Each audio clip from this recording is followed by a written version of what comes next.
अस्सलाम वालेकुम everyone, welcome to my channel. Tere Bin की नेक्स्ट एपिसोड में आप देखेंगे कि परेशानी के आलम में मीरब तो घर से निकल आती है बिना किसी को बताए, लेकिन जैसे ही वो बस पे बैठती है तो उसके पास पैसे नहीं होते किराया देने के लिए। तब जब कंडक्टर उससे पैसे मांगता है तो मीरब अपनी सोने की चेन उतार के कंडक्टर के हवाले कर देती है कि ये ले लो, मेरे पास पैसे नहीं हैं।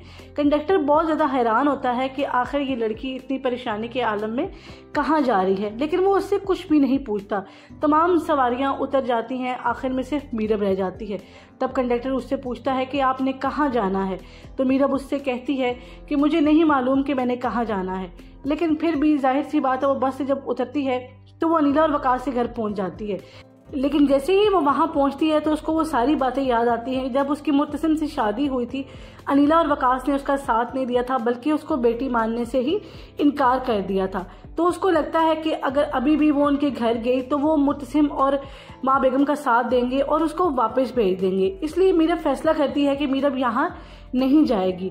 इसलिए मीरब वहाँ से निकल आती है चुपचाप और रोड पे मारी मारी फिर रही होती है। सड़कों पे मारे मारे फिरने की वजह से उसका दोबारा से उसी कंडक्टर से सामना हो जाता है जिसको उससे सोने की चेन दी होती है। वो जानता होता है कि लड़की परेशान है, तब वो उससे कहता है कि अगर आप चाहो तो आप मेरे साथ चल सकती हो मेरे घर। लेकिन मीरब के साथ जो कुछ हुआ होता है, मीरब किसी पर एतबार नहीं करती और मीरब मना कर देती है। लेकिन जैसे ही वो कंडक्टर उसको कहता है कि आप मेरी बहन की तरह हो, मैं आपका भाई हूँ, आप मेरे साथ चलो, मीरब को भी एक सहारे की जरूरत होती है ताकि वो कहीं पे जाकर रात गुजार सके और 2 वक्त खाना खा सके। इसीलिए मीरब उसकी बात मान लेती है और उसके साथ जाने के लिए तैयार हो जाती है। मीरब के इस तरह अचानक गायब होने के बाद सब लोग बहुत परेशान होते हैं, खासकर मुर्तसिम बहुत ज़्यादा परेशान होता है और वो हर जगह मीरब को तलाश करता है। वो सबा के घर भी जाता है मीरब को ढूंढने के लिए। कोई जगह भी मुर्तसिम नहीं छोड़ता जहां वो मीरब को नहीं ढूंढता, लेकिन उसको मीरब कहीं भी नहीं मिलती।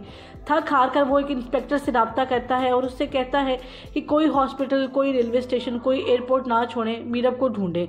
वकास जो माँ बेगम और अनवर के आने की वजह से परेशान हो जाता है और उनसे कहता है कि आप लोगों ने मेरी बेटी के साथ ऐसा क्या किया है कि वो घर छोड़कर चली गई है। तब माँ बेगम यहाँ भी बाज नहीं आती और जहर उगलती है कि तुम्हारी बेटी तो घर बसाना ही नहीं चाहती।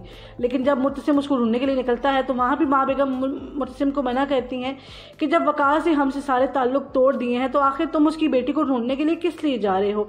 उसको किसी ने घर से नहीं निकाला, वो खुद अपनी मर्जी से गई है। जैसा कि नाज़रीन, हमने आपको पहले भी बताया है कि इस ड्रामे में 5 से 10 साल का गैप भी आएगा। उसी गैप के दौरान मीरब प्रेग्नेंट होगी और मीरब की एक बेटी भी हो जाएगी। लेकिन देखना यह है कि इतना टाइम गुजरने के बाद जब दोबारा से मीरब और मुर्तसिम का आमना सामना होगा तो क्या हालात ऐसे ही होंगे, ये गलतफहमियां दूर होंगी कि नहीं। क्योंकि इस ड्रामे की राइटर नूरा मखदूम ने बताया है कि इस ड्रामे की हैप्पी एंडिंग होगी। क्या माँ बेगम दोबारा से मीरब को अपनी बहू के रूप में तस्लीम करेंगी? क्या मीरब दोबारा से मुर्तसिम की जिंदगी का हिस्सा बनेगी कि नहीं? कमेंट सेक्शन में अपनी राय का इजहार जरूर कीजिएगा। नेक्स्ट वीडियो तक के लिए इजाजत दीजिए। अल्लाह हाफिज।